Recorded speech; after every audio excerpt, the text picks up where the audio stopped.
Today's Donkey Today is very sad. Donkey Today for Monday, October 31st goes to 33-year-old Keshia Golden of Chicago, Illinois. Salute to everybody from the Chi.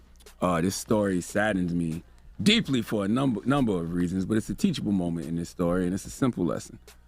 Stop trying to make toxic relationships work. Listen up. There are two things for sure that you don't mess with when a female's pregnant. Their emotions, and most of all, their food. I have read and heard of some of the worst type of toxic relationships, and did you know that most of them are stemmed from people rushing into relationships because they were lonely? Then by the time they find out they aren't compatible with their mate, they're too sucked into a relationship to get out. Well, in today's video, I'm not sure if they rushed into the relationship, but they had one of those Ike and Tina Turner relationships. 75% of the time, things were good, but the other 25% was filled with arguments and physical altercations that soon turned fatal. What's up, family? I am the Mysterious Black Bandit. Welcome to the #1 true crime / tragic events channel on YouTube. Y'all help a brother out and hit that like, subscribe, and turn on those notifications so you'll see the video when I upload. Once you've done that, let's get into this video. On October 22nd, 2022, 33-year-old Keshia Golden and her soon-to-be baby father, Sidney, were enjoying themselves with some relatives at Keisha's baby shower.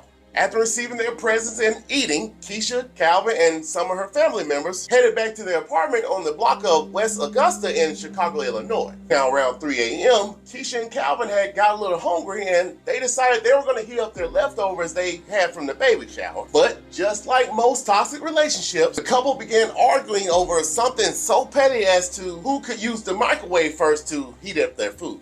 After throwing a few choice words at each other, the argument turned physical. As they were going back and forth, Keisha was like, "Forget your food," and slapped his plate out of his hand onto the floor. Realizing that this was the only food he had for the night, he becomes very upset and rears back and pushes Keisha down on the counter, and they both immediately started tussling. Being that Keisha was heavily pregnant, Calvin's uncle tried to separate them so they wouldn't cause any further damage on each other. Once he finally got them apart, Calvin storms into the bedroom to get away from her, but Keisha wasn't done. Out of nowhere, she grabbed a knife and followed Calvin into the bedroom where she stabbed him in the leg. While Calvin was screaming and hollering in pain, Keisha, who realized that maybe she had took it a little too far, dropped the knife and left out the apartment. Now at first, Calvin and his uncle tried to stop the bleeding, but with it pouring out his leg the way it was, they knew something was wrong and called the ambulance. Once they arrived, they seen how much blood he had lost and rushed him to a nearby hospital where he later passed away from his femoral artery being cut. Now about an hour or so later, Keisha returns to the apartment oblivious as to what happened. Her place was filled with police officers and blood was everywhere. The police officer on the scene walks over to Keisha and asked if she knew what had happened, and this is when she told them the situation and admitted to stabbing Calvin in the leg. So the officer lets her know that her baby father Calvin had passed away from that injury and placed her under arrest. Keisha was heartbroken over the death of her baby father. She stated she didn't know that somebody could die from a stab wound in the leg, and the only reason she stabbed him was because he wouldn't leave, and she was afraid that he was going to hurt the baby.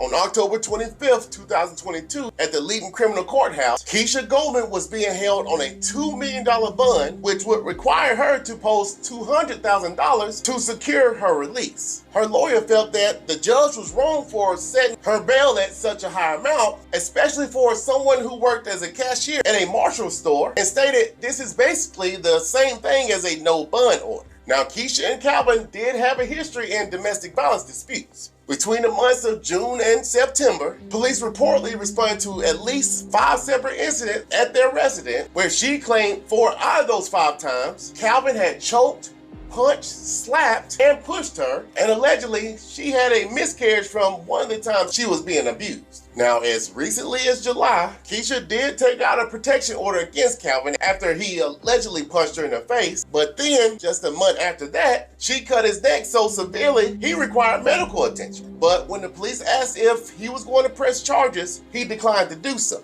Now, during this bail hearing, Keisha's lawyer painted a totally different picture from what was initially told.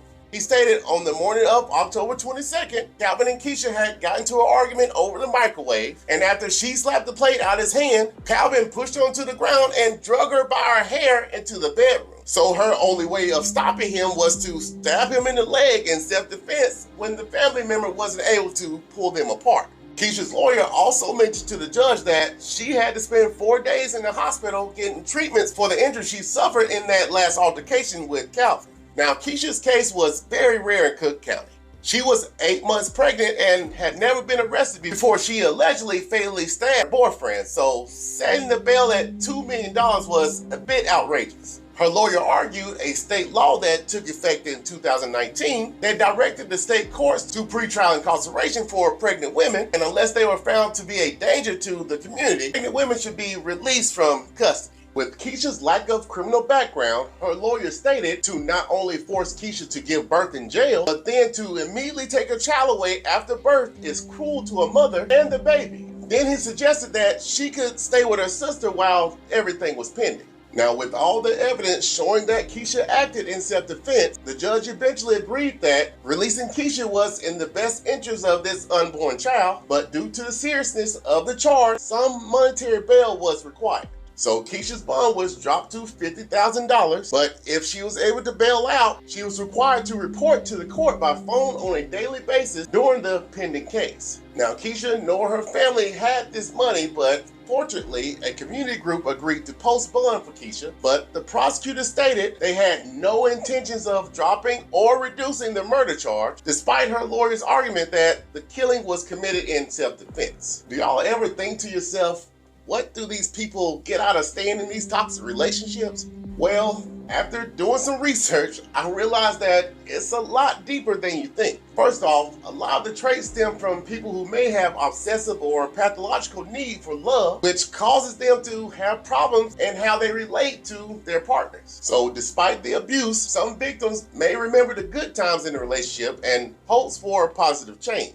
Some may feel that they do not have a strong support system or fear judgment from others. Then you have these victims who have children with the abuser and choose to stay in the relationship for the sake of the kids, hoping to maintain family stability. Now, though leaving these toxic relationships can be a complex and challenging process, if there are children in the picture, you have no idea what kind of damage you are doing to them, and all that arguing and fighting around them is catastrophic to their mental health and their life. I don't know how much I can stress this, but if you're in one of these relationships, it is more than likely going to get worse, and it is crucial to seek help from family members, support services, or local authorities before it gets out of control.